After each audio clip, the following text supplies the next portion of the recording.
If you need any Xbox or PlayStation codes or any cheap PC games, use the referral link in the description. It will take you over to g2a.com. They already have a discount on most of their goods, and if you use the code CHES at checkout, you can get yourself an extra 3% off as well. Hey guys, how's it going? Ches back again and welcome to episode number 15 of Season 2 here at AC Milan. After the past couple of episodes, you guys have given me loads of ideas about who to sign in that centre-back role. Tonelli wants to leave. We're also in the process of selling and buying Niang as well to raise cash to bring in that centre-back replacement. I am going to ask the board for some money, and in actual fact, I will do that now.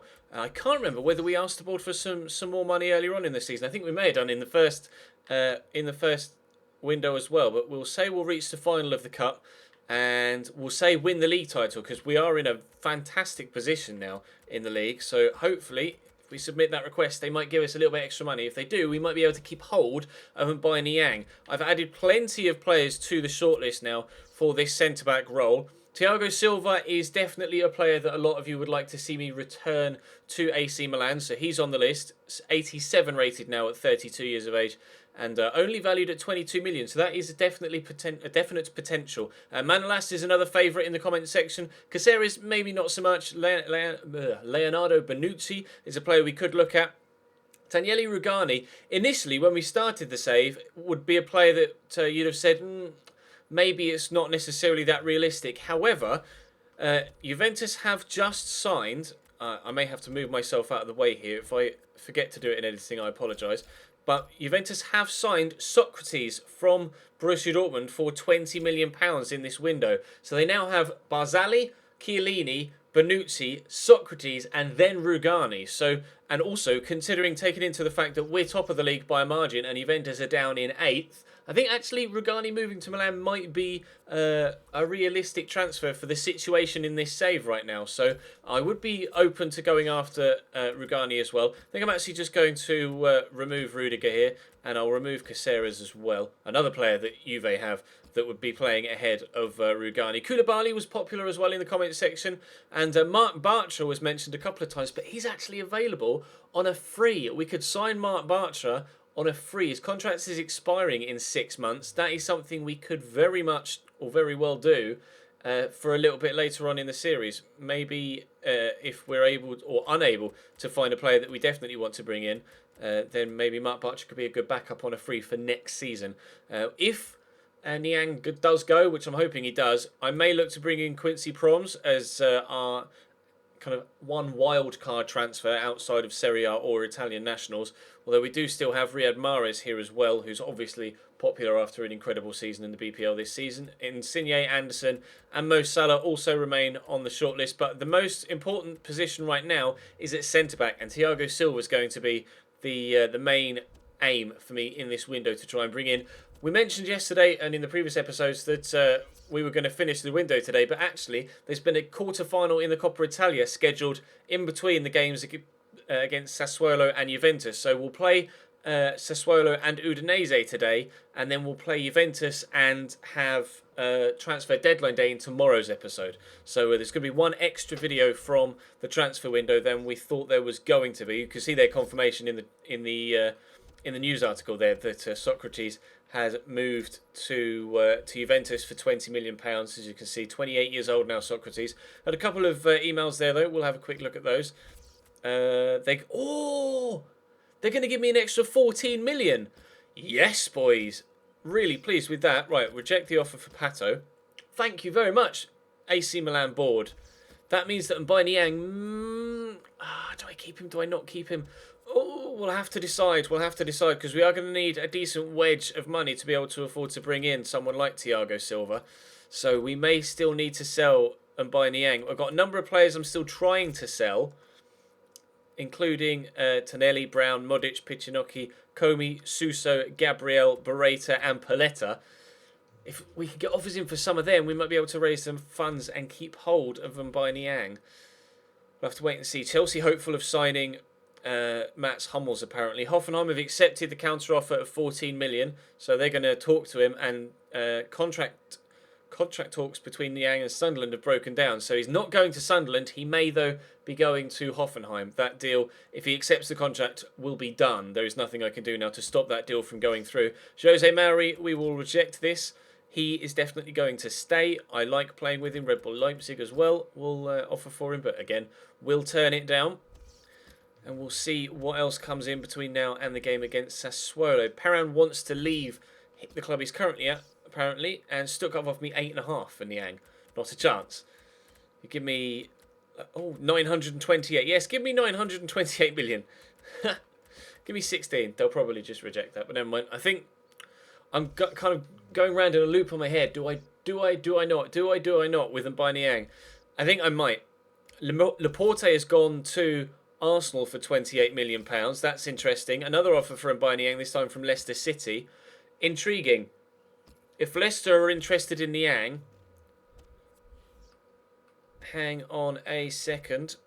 If Leicester are interested in Niang, then we might be able to bring in Riyad Mahrez on the cheap. Because if I just offer Niang plus a couple of mil, where are you? Where are you? There you are. If I offer Niang plus 2 million, they might be inclined to accept that because they're interested in Niang. They just offered me £11.5 million. We will hold off on that offer and wait and see what happens with the potential to bring in Riyad Mahrez. Alex Pato wants to play in the cup game against Udinese, and to be fair, he's probably going to wants to play in this game against Sassuolo. That's the one that's first. I'd rather play him against Udinese, to be honest, but we'll jump into this Serie A game then. There's been some transfer action so far, not from myself, but Aymeric Laporte has gone to Arsenal for £28 million. Andre Gomez from Valencia to Liverpool for 25.5, and Socrates to Juventus for 20, as we said. So some big deals going down in this window so far, and we may yet be involved in some too. Let's jump into the game against Sassuolo. Drop the video a game. What am I even talking about? Drop the video a like if you enjoy this episode. Subscribe to the channel too to ensure you don't miss out on any further episodes. But now let's go to the game against Sassuolo. Corner for Sassuolo after 2.5 minutes. It's going to come in. Keeper's going to come and punch. And as far as Veli Kavlak on the edge of the box, here's Peluso.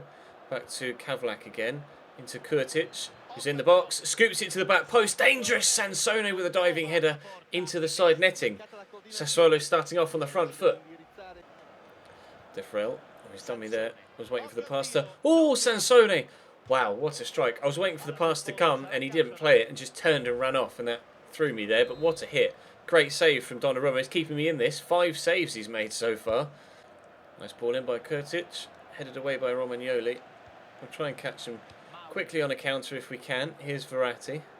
Bacca's actually making a very good run, and if I can play it into the channel here and Mauri can get up in support, we could be in a decent position. Bacca beats the defender that went for the slide tackle. Finds Verratti, who finds Cancili there. Vasalico takes out Mauri but wins part of the ball as well, and unfortunately our first chance is well saved by their keeper. 3 minutes before half-time, we stay at 0-0. Romagnoli made the tackle, but it's only gone back to a Sassuolo man, and Donnarumma again called upon to keep them out. They're having a couple of really nice shots from distance here, but Donnarumma, whilst making good saves, hasn't really been tested. What's he doing there? I don't know why he's come for that. It's a great header from Peluso, but the keeper has really cost me there. Just as I'm praising him for making some really good saves, and then he just stands no chance of getting that. If it's anyone but Verratti on the line, he probably clears that, but tiny little 5'4" Verratti can't reach it. Unfortunately, he tried his best. 1-0 Sassuolo. Oh, I nearly stole it off him there. Bertolacci fires it into Missiroli. Leaves it back to Peluso, to Missiroli again, who's given it away. Counter-attack time. Bonaventura. I see the man on the far side. I think it's Jose Mari, and it's a gorgeous ball through to him. Here comes the youngster. We'll just look for Bacca, who's going to slide in and... That's it wide. Wow, Carlos. Of all the people on the pitch that should put away an effort like that with the form they're in, it's you. That's our best chance of the game so far, but he hasn't been able to find the back of the net. Oh, Ante's given that straight to Niang. Give it quickly to Pato. He asked to play, so I brought him off the bench. Bonaventura will drive around the outside here, then turn inside. Oh, that wasn't the turn I was looking for. Want him to turn and take the ball with him, not just change direction. Pato, though, goes for the finesse from the edge of the box, but it's well blocked at source from Sassuolo defenders. They've been very good here, Sassuolo. Like, ridiculously good away from home. And I'm genuinely concerned now that our unbeaten record this season in Serie A is significantly under threat, especially if Sansone can get past here and whoa, over the bar and wide, thankfully. Heavy touch from Gazzola. Verratti to Bonaventura, out wide to Domenico Berardi. This is the final chance of the game. Berardi is in the box. He's going to lay it there. No! The chance, Bonaventura. That's going to be full time. No, Bonaventura. Oh, he picked him up beautifully and he scuffed his shot straight to the keeper. The unbeaten season comes to an end. No! Oh, I was certain we were going to keep that run going until the end of the season. I was so confident. But we lost our first game in Serie A. We went a full half season unbeaten. But in game number 20, we've lost at home to Sassuolo. Devastated. Right then. Let's try and make a transfer, shall we? Transfer talks have broken down between Niang and Hoffenheim because of wages as well. Stuttgart have counter-offered me 15. I'm definitely going to sell and buy Niang to try and bring in Thiago Silva. I've just decided that is exactly what's going to happen. We have another offer from Mbai Niang. Oh, that is probably the email from earlier that I didn't delete from Stuttgart. So we now have a decent amount of money. I'm going to start throwing in bids for some defenders. Transfer talks have broken down between Mbai Niang and Stuttgart now. He's just so stubborn with wages, apparently. PSG have accepted the offer of £18 million plus Gabriel. I didn't think they'd accept that. I didn't even show you it, because I thought it was just an offer that was going to get rejected, so I'd show you when they actually came back and renegotiated. They just accepted it. What? I wasn't ready for that. They're interested, but they want more money for Mahrez. But if I accept that, I'm not going to have enough for Thiago Silva. We're going to have to fiddle with the budget a little bit, I think. We've had transfer offers in for Donnarumma, reject. There was a couple of other players who had offers as well, though. For Nicola Muru. Now, I'd be tempted to sell Muru to bring in extra money to then call up that 89 to 94 rated potential left back, and then we'd be able to bring in Thiago Silva. Right, okay. I wasn't planning on selling Muru, but I might. And I'm just going to reject all offers now for Jose Mari, because whilst it was interesting to see what offers came in, it's now getting a little bit boring. Right. Give me 14 for Niang, and you can just have him. Thiago Silva might genuinely be coming back to the club, though. How amazing would that be? Oh, there's so much that could happen between now and the end of the window. It's extremely exciting. But before that, a game against Udinese in the Coppa Italia. Zapata to Fernandez. Up against Tonelli. Tugging at his shirt, but can't get the ball off him. Here's Zielinski. Out wide to Vidma. Back to Zielinski. This is dangerous. The ball across is saved by Donnarumma, but he only palms it straight to Fernandez, who makes it 1-0 Udinese after 8 minutes. That's not what we needed. It was a good ball in. I mean, did Donnarumma need to palm that back out? Could he not have just claimed it? I don't know. Defender, terrible attempt to try and clear the ball. Just swipes next to it and then simple finish. We're 1-0 down. Oh, it's great football. And he's onside here, Terud, for 2-0. We're falling apart, lads. We're actually falling apart. This is ridiculous. 2-0 Udinese after 28 minutes. I need to pull my finger out here. This is not good enough. I've got a free kick 29 yards out. Pato's not going to take it. I could put Suso on it perhaps, or Jorginho. Let's go Jorginho. Can we get ourselves one back just before half-time? Jorginho around the wall, and, well, that's a simple finish for Verdi. We have managed to get ourselves one back just before half-time. Our goalkeeper palmed it straight to them for their first. It's a great free kick. It was actually going wide. You could tell from that angle. It was actually going wide of the post. The keeper, though, in true FIFA style, has palmed that straight to Simone Verdi. 2-1. Game on. Benedeschi gets a tackle in. Kutzka. Jorginho. Verdi.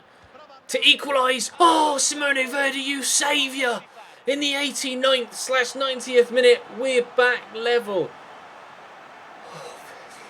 This second half has been so difficult. Trying to break them down, it just hasn't worked so far. But Verdi comes up with a moment of magic, firing that across the keeper into the far bottom corner.